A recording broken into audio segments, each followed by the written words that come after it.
हे नमस्कार दोस्तों, मैं ऋषभ गौतम स्वागत करता हूं आज एक सक्सेस स्टोरी में, जहां सक्सेस स्टोरी सुनाएंगे आपके आरव सर। नमस्कार सर। नमस्कार सर। बहुत बहुत धन्यवाद टाइम निकालने के लिए, ये सक्सेस स्टोरी शेयर करने के लिए। क्योंकि भैया होता क्या है ना, प्रेम संबंध में अगर ये भांडा फूट जाए, कहीं से घर पे पता चल जाए, बहुत सारी भसड़ हो जाती है। आज की सक्सेस स्टोरी बहुत मोटिवेशन वाली है, वाइब्रेशंस को हाई करने वाली है, और साथ ही साथ बहुत कुछ सिखाएगी आपको। मैं कोशिश करूंगा कि ज़िंदगी खूबसूरत बन जाए। Right sir? जी सर, बिल्कुल। चलिए, तो बिना समय गवाए पहले आप सक्सेस स्टोरी पढ़ लीजिए, फिर हम वार्तालाप की शुरुआत इस पॉडकास्ट के द्वारा, इस एपिसोड 5 के द्वारा आगे करेंगे। Thank you Rishabh sir. आपकी गाइडेंस एंड सपोर्ट की वजह से ही आज मुझे सक्सेस मिल गई है। मेरा नाम ज्योत्सना है। मेरे और मेरे पार्टनर विकास, हम दोनों 2 साल से रिलेशनशिप में थे। सब सही चल रहा था। एक दिन मेरे किसी रिलेटिव ने मुझे और विकास को साथ में कहीं देख लिया और मेरे पापा को बता दिया। मेरी फैमिली में बहुत झगड़ा हुआ ये बात जानने के बाद। मेरा लास्ट ईयर चल रहा था कॉलेज का, मैं एमए की पढ़ाई करती हूँ। पापा ने तो कॉलेज बंद कराने तक का बात कर दी कि हाँ, कॉलेज आप बंद कर दीजिए। ऋषभ सर, जब आपकी बिना किसी गलती की आपकी गलती ना हो और सब बिखर जाए तो बहुत बुरा लगता है। मेरे घर पे सब पता चल गया और मेरी पढ़ाई भी बंद हो गई थी और मेरी विकास से बातें भी बंद हो गई थी। हमने सोचा हुआ सब बिगड़ गया। मैंने लास्ट ईयर आपकी वीडियो देख के ही मेरी ड्रीम कॉलेज में एडमिशन मैनिफेस्ट किया था। ये सब प्रॉब्लम होते हुए मुझे डायरेक्ट आप दिखे। मैंने तुरंत हेल्पलाइन टीम से बात की। मैंने रोते रोते सारी प्रॉब्लम बताई। आपने मुझे मूनस्टोन दिया और जो चीज़ें बताई थी वो मैंने स्टार्ट कर दी। ओनली 2 दिन में पापा ने कहा तुम कॉलेज जाना स्टार्ट कर दो। मेरी खुशी का ठिकाना ही नहीं रहा। पापा की परमिशन मिलने के बाद मुझे मोटिवेशन मिला। मैंने विकास से बात की और कहा ये टाइम हमें एक दूसरे को संभालने का है। हम दोनों में सब ठीक हुआ, बट एक प्रॉब्लम हो गई। कॉलेज स्टार्ट हुई पर पापा ने मेरे लिए रिश्ते देखना शुरू कर दिया। मैं रूटीन फॉलो करती रही। मेरे सारे नेगेटिव थॉट्स छोड़ के मैंने स्टडी पे फोकस किया और कोशिश करती रही कि फैमिली में तो प्रॉब्लम चल ही रही है, एटलीस्ट मेरी और विकास के बीच में कोई प्रॉब्लम ना हो। रिश्ते आ ही रहे थे, बट मैं हर रिश्ते को ना बोल रही थी। तो पापा गुस्सा हो गए और फिर से झगड़ा हुआ। सेम डे रात में मेरी मम्मी ने मुझसे बात की और कहा अभी तुम पढ़ाई कर रही हो तो वही ध्यान लगाओ।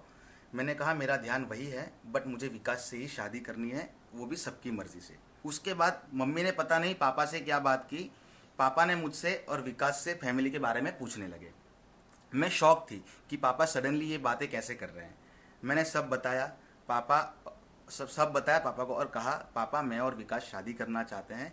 मेरी पढ़ाई ख़त्म होने के बाद सही समय पर आप सबकी मर्ज़ी से मैं शादी करना चाहती हूँ। आगे आपका जो भी डिसीजन होगा मुझे मंजूर होगा। पापा इतनी बात करके चले गए। कुछ 15-20 दिन के बाद तक पापा ने मुझसे बात नहीं की। इतने दिन बाद पापा ने मुझसे बात की और एक ही बात कही, मेरी विकास से बात कराओ। मुझे डर भी लग रहा था, बट मैं इतनी पॉजिटिव हो गई थी कि नेगेटिव चीज़ें आती भी थी तो तुरंत मैं दिमाग से निकाल देती थी। मैंने विकास से कहा कि पापा आपसे बात करना चाहते हैं। पापा ने विकास से बात की और विकास को कहा कि फैमिली के साथ मीटिंग करने के लिए आइए। पापा की बात सुन के मैं रोने लगी। पापा ने मुझे देखा और कहा अब क्यों रो रही हो, अब तो तुम्हें खुश होना चाहिए। पापा की ये बात सुन के मुझे तुरंत ऋषभ सर का मैंने तुरंत ऋषभ सर के बारे में सोचा और मुझे लगा कि ऋषभ सर कभी मेरे साथ कुछ गलत नहीं होने देंगे। दोनों फैमिली मिलने के बाद बात फिक्स हुई, जब मेरा कॉलेज ख़त्म होगा उसके बाद शादी की डेट निकालेंगे, ऐसे दोनों फैमिली ने डिसाइड किया। आज आपकी वजह से विकास और मैं ये मुश्किल वक्त के बाद खुशियाँ मिली है sir. Thank you so much Rishabh sir. आप मेरी लाइफ में आए, मुझे मेरी हर खुशी देने के लिए आपका शुक्रिया। आप ऐसे आशीर्वाद मुझ पर बनाए रखिए और मुझे गाइड करते रहिए। आपके साथ मेरे आशीर्वाद छोड़िए, यूनिवर्स के साक्षात आशीर्वाद हैं। क्योंकि दोस्तों, आप जब भी एक इंटेंशन शिफ्ट करते हो ना, और फिर जो वाइब्रेशंस निकलती हैं, इसी तरह से मैजिक होता है। जैसे मैंने कहा ना कि आज सक्सेस स्टोरी को बहुत ही बढ़िया तोड़ूंगा। तो सबसे पहले जिन जिन लोगों के भांडे फूट चुके हैं या जिनके साथ ये समस्या चल रही है कि घर वाले नहीं मानते हैं, तो हमारा इंटेंशन क्या है? हमारा इंटेंशन है मुझे शादी करनी है, मुझे शादी करनी है, मेरे पार्टनर के साथ ही मेरी शादी होनी चाहिए। हम कभी भी ये चीज़ नहीं सोचते या विजुलाइज करते वक्त भी ये चीज़ नहीं सोचते कि मेरे माता पिता कितने खुश हैं। जिस पार्टनर को मैंने पसंद किया उससे भैया मेरे माता पिता कितने खुश जी, हैं। मतलब उन्हें कितना विश्वास है मेरे ऊपर कि मेरी पसंद के ऊपर। मैक्सिमम महत्तम स्टूडेंट्स के साथ जो दिक्कत है वो दिक्कत ये है, जैसे वो कह रही थी कि ऋषभ सर कुछ गलत नहीं होने देंगे, तो मैंने सबसे पहले उन्हें डांट फटकार ही लगाई थी कि ये सोचना ही गलत है कि मुझे विकास से ही शादी करनी है, उनके साथ ही मैं शादी करूंगी और मम्मी पापा मान जाने चाहिए। आरो सर, इंटेंशन बहुत इंपॉर्टेंट चीज़ है। जी जैसे कि मुझे तो विकास से ही शादी करनी है और मम्मी पापा मान जाने चाहिए। अब जब मम्मी पापा मान जाने चाहिए उस पे हमारा जोर थोड़ा सा कम हो जाता है। और मुझे, क्योंकि देखो बेस क्या है, शादी तो कोई कैसे भी कर लेगा भाई, भाग के भी कर लेगा। जैसे मैं हमेशा कहता हूँ कि ये चैनल इसलिए नहीं है, लॉ ऑफ अट्रैक्शन इसलिए नहीं है। शास्त्र भी कहते हैं कि आपके विवाह पे सबसे पहला प्रथम अधिकार आपके माता पिता का है। आपके माता पिता की मर्जी अनुसार, इच्छा अनुसार और उनके आशीर्वाद के साथ जो विवाह होते हैं वो इट सेल्फ सक्सेसफुल होंगे। देखो कोई मैं वुडू बातें नहीं करूँगा, क्यों होंगे, इंटेंशंस मैटर करते हैं ना दुनिया में। यदि मैं मेरे लिए कुछ करना चाह रहा हूँ और उससे जो वाइब्रेशंस निकल रही हैं वो अलग होंगी, और अगर मैं किसी और के लिए कुछ करना चाह रहा हूँ, मेरा इंटेंशन ये है और जो फिर मेरी वाइब्रेशंस निकलेंगी वो बहुत अलग होंगी, वो मैजिकल होंगी।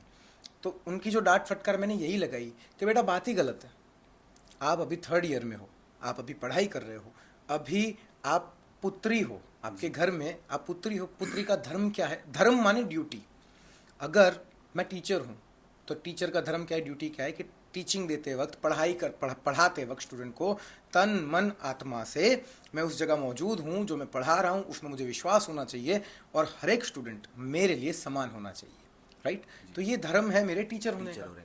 पुत्री का क्या धर्म है कि जब तक आप आपके पिता के पास हो, माता के पास हो, तब तक उनके कहे में आप चलो, उनकी बात मानो, उनकी बात मानो। और साथ साथ आप तो स्टूडेंट भी हो, शिष्य हो, शिष्य धर्म में हो। इसका अर्थ क्या हुआ, इसका अर्थ बहुत सिंपल हुआ कि अभी आपका पहला फोकस होना चाहिए पढ़ाई पे। जिस तरह से वो सक्सेस स्टोरी में कहती है ना कि माता जी ने कहा कि आप पढ़ लो पहले बेटा, तो उनसे जब मैंने बात की थी तो यही बात की थी कि आपको पढ़ना है पहले। तो उन्होंने रिप्लाई दिया कि हाँ मैं पढ़ ही रही हूँ मम्मी जी, पर जब शादी की बात है, शादी में इनसे करना चाहती हूँ, ये मेरी इच्छा है। और वो भी पढ़ाई के बाद, पढ़ाई के बाद, एग्जैक्टली पढ़ाई के बाद। क्योंकि उनसे जब मैंने बात करी थी तो उनको यही समझाया था, यही सारी चीज़ें पहले क्लियर करी थी कि हमारा इंटेंशन ये नहीं है कि विकास से शादी हो जाए और माता पिता मान जाए, प्लीज़ नहीं यार, माता पिता मान जाए और विकास से शादी हो जाए। वो तो होनी है, आपने प्रेम कर लिया, यूनिवर्स ने करवा दिया, ईश्वर ने करवा दिया, इतनी प्यारी कहानी बन गई।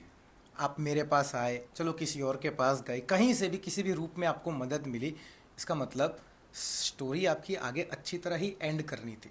इंटेंशन के फर्क, आप किस इंटेंशन से चीजें कर रहे हो, किस इंटेंशन से आप वो चीजें मैनिफेस्ट कर रहे हो। जब आपने आपका, अब थोड़ा सा और खोलते हैं इस बात को, विकास से शादी हो जाए, विकास से शादी हो जाए, माता पिता मान जाए, क्या हुआ, मैंने एक इच्छा जो मेरी खुद की इच्छा है उसके लिए ही यूनिवर्स को परेशान किया है।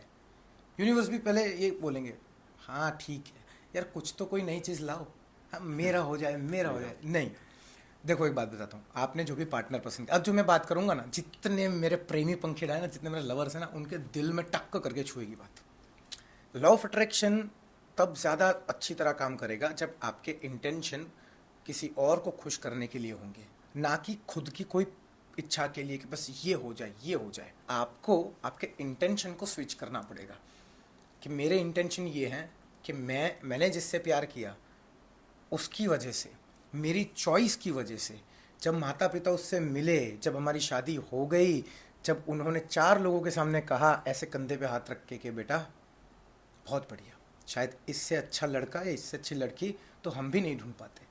विजुअलाइजेशन में ये जो मैंने बोल दिया ना अभी, उसी ने बुलवाया है।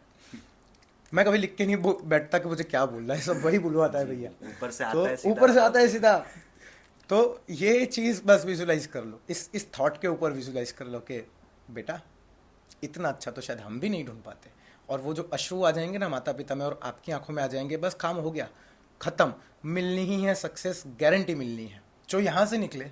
और अगर यहाँ कनेक्ट हो जाए आपको, वो चाहे सर हो, वो चाहे कोई किताब हो, वो चाहे कोई रील हो, वो चाहे कोई भी व्यक्ति हो, जो यहाँ से निकल के वहाँ कनेक्ट हुई ना, और ये कोई मीटर या कोई चेकिंग मशीन नहीं है कि यहीं से निकली वहीं कनेक्ट हुई, वो सुनने वाले को लग गई होगी बात। और जहाँ लग जाती है ना, तो बैक टू यू सर, कर लो उसे फॉलो, बस आंख बंद करके कर लो, क्योंकि कोई भी चीज़ इस दुनिया में, इस जगत में कोइंसिडेंटली नहीं होती है, सब वो प्लान करके रखते हैं। Everything happens for a reason. Yes absolutely, everything happens for a reason. ये वीडियो बनी है तो एक रीज़न है, आपको मिली है तो एक रीज़न है।